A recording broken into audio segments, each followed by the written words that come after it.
आज की कहानी है दो क्लासमेट्स की जो एक दूसरे को बिल्कुल पसंद नहीं करते थे, लेकिन हालातों ने उन्हें एक ऐसी जगह पर ला के रख दिया जहाँ पर सरवाइव करना भी बहुत मुश्किल था और वो महीनों तक एक आइलैंड पर एक दूसरे के साथ फंसे रहे। उसके बाद वो उस आइलैंड पर कैसे सरवाइव करते हैं और एक दूसरे के साथ किया कांड करते हैं, देखेंगे हम आज की इस पूरी कहानी में।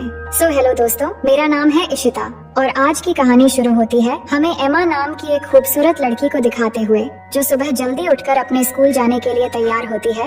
एमा अपनी स्कूल में एक बहुत ही अच्छी और फेमस स्टूडेंट है जिसके बहुत सारे फ्रेंड्स हैं। दूसरी तरफ हम डीन को देखते हैं जो एमा की तुलना में बहुत ही आलसी लड़का है और वो सुबह लेट करके उठता है और सीधे बाथरूम में जाकर ब्रश करने के बाद तुरंत आकर वीडियो गेम खेलने बैठ जाता है। तो उसके पिता जैक उसे कहते हैं कि तुम स्कूल के लिए लेट हो जाओगे। वहीं हम एमा और उसकी छोटी बहन स्टेसी को देखते हैं जिनको उनकी माँ बारबरा स्कूल छोड़ने आती है। उसके बाद एमा स्कूल में पहुंचकर अपने बेस्ट फ्रेंड लिजी से मिलती है और जब वो बातें कर रहे थे तभी स्टीफन नाम का एक स्टूडेंट आकर एमा को हाई कहता है और ये देखकर लिजी एमा को चिढ़ाने लगती है। अब उसी दिन क्लास में मिस्टर क्रिश्चियन सेन जो उनके टीचर हैं, वो बताते हैं कि बस अगली सुबह ठीक 7 बजे ट्रिनिडाड आइलैंड के ट्रिप के लिए निकलेगी और वो आगे बता ही रहे होते हैं कि एमा क्लास में लेट पहुंचती है और डीन भी पीछे से आकर एमा से टकरा जाता है और उसे सॉरी शहजादी कहता है। इसके बाद जब मिस्टर क्रिश्चियन सेन ट्रिप के बारे में और जानकारी दे रहे थे तभी लिजी एमा से कहती है कि डीन भी ट्रिप पर जा रहा है अपने पिता के पैसों की वजह से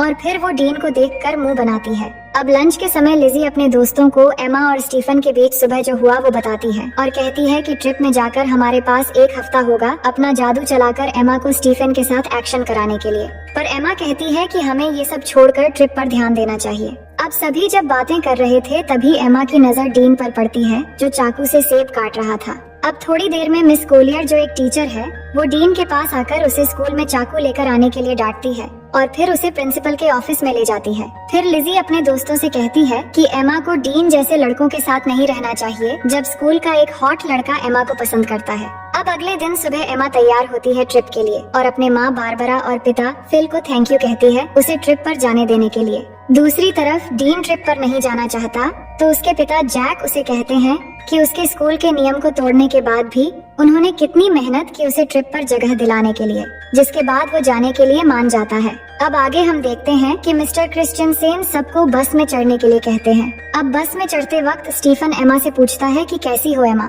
जिससे लिजी एमा को फिर से चिढ़ाती है पर एमा उस पर ध्यान नहीं देती।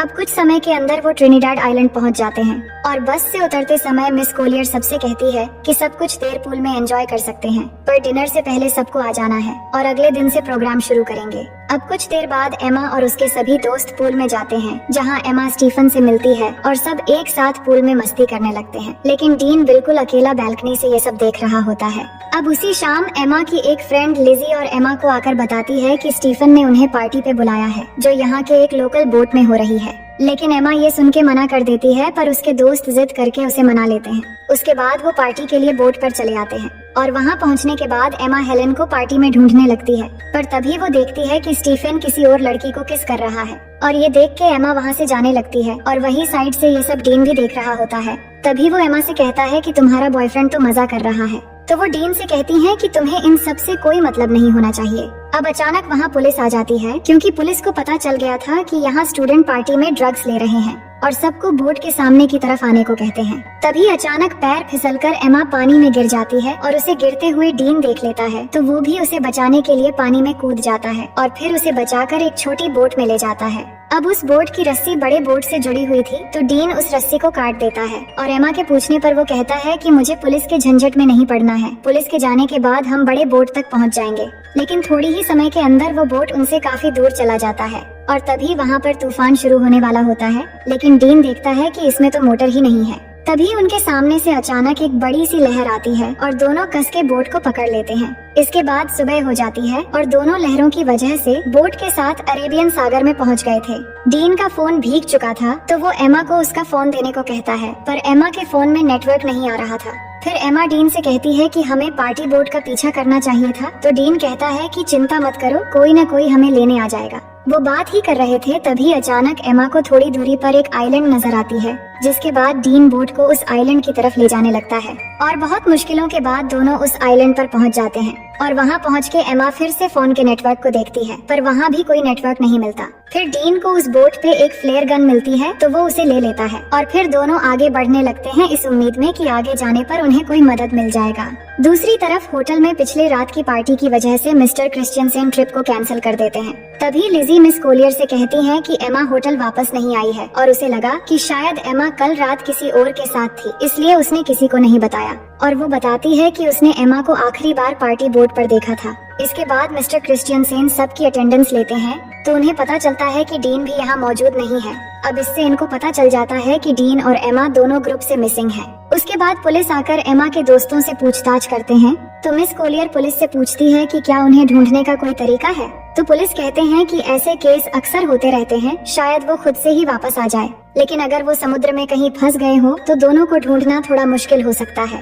और ये बात जब डीन के पिता को पता लगता है कि उनका बेटा खो गया है, तो ये सुनकर वो तुरंत स्कूल जाते हैं और वहाँ एमा की माँ बारबरा से मिलते हैं। और उसी समय फिल भी वहाँ आ जाता है और यहाँ सब परेशान होकर प्रिंसिपल से दोनों बच्चों के खोने के बारे में पूछने लगते हैं, पर प्रिंसिपल ठीक से कोई जवाब नहीं दे पाते, जिसके बाद वो तीनों वहाँ से चले जाते हैं। वहीं एमा और डीन आगे बढ़ रहे थे और कुछ दूर चलने के बाद उन्हें जंगल के अंदर एक खूबसूरत वाटरफॉल दिखाई देता है। डीन को ये बहुत अच्छा लगता है, तो वो एमा को उसका एक तस्वीर लेने के लिए कहता है, पर एमा उसे मना कर देती है। वो कहती है कि हम यहाँ फंसे हुए हैं और तुम्हें यहाँ अच्छा लग रहा है। मुझे इस ट्रिप में प्रोजेक्ट के लिए अच्छे मार्क चाहिए थे। मुझे आगे प्रिंसटन यूनिवर्सिटी में पढ़ना है। अगर हम जल्द से जल्द यहाँ से नहीं निकल पाए तो सब बर्बाद हो जाएगा।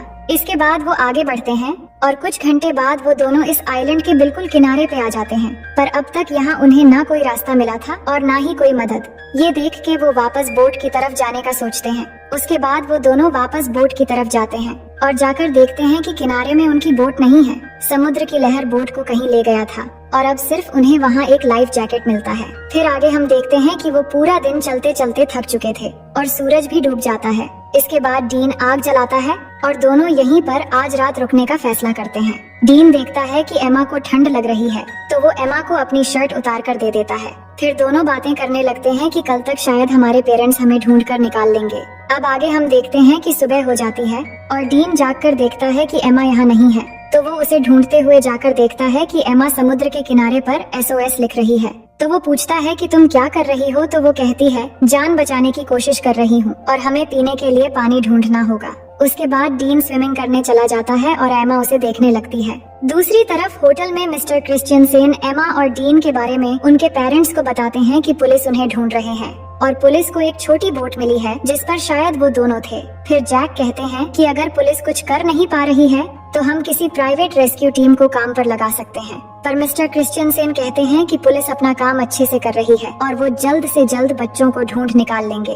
वहीं हम देखते हैं कि एमा पीने के लिए पानी ले रही है, तभी उसे अजीब सा कुछ महसूस होने लगता है। उसे लग रहा होता है कि उसके आसपास कोई है और उसे देख रहा है, तो वो घबराकर वहाँ से चली आती है। इसके बाद दोनों मिलकर धूप से बचने के लिए पत्तों से एक छोटी सी झोपड़ी तैयार करते हैं और थोड़ी देर बाद एमा समुद्र के किनारे बड़ा करके SOS लिखती है ताकि रेस्क्यू टीम अगर यहाँ से गुजरे तो वो उन्हें मिल जाए। फिर दोनों को जो भी इस आइलैंड पे खाने लायक मिलता है वो ढूंढ के खाने लगते हैं और डीन को केले का एक पेड़ मिलता है, तो वो तोड़ के दोनों पेट भर के खाते हैं। अब इस आइलैंड में गर्मी बहुत होती है और एमा फुल पैंट नहीं पहन सकती और वो पैंटी पहनकर भी नहीं रह सकती, तो वो अपनी फुल पैंट को काट के शॉर्ट कर लेती है। इसके बाद एमा देखती है कि डीन उस झोपड़ी में आकर सो रहा है, तो वो भी उसके पास आकर सो जाती है। तभी अचानक डीन एमा की तरफ मुड़ता है और उस पर हाथ रख देता है, पर एमा को ये अच्छा लगता है और वो कुछ नहीं कहती।